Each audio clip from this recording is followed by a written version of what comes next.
How much food to grow for canning? Well, there's no straight answer because there's way too many variables. While canning recipes are consistent, plant yield is based on crop variety, season length, weather, soil type, quality, soil inputs. You get the idea. What you can do is take a look at what your grocery list looks like. Okay, so let's start with a tomato and talk about tomato products.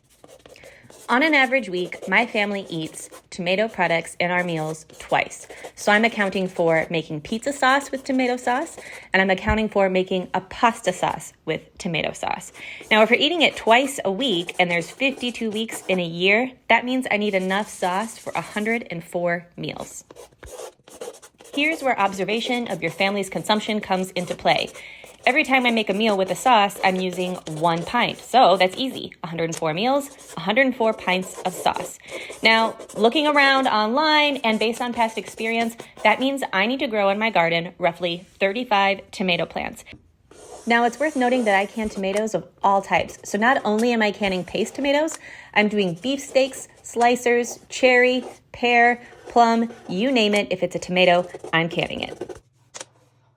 Since there's so many variables based on crop variety, season length, growing zone, weather, soil type and quality, soil inputs, your family consumption rate, how many people in your family, and age ranges of people in your family, it can be very difficult to try to gauge how much to plant.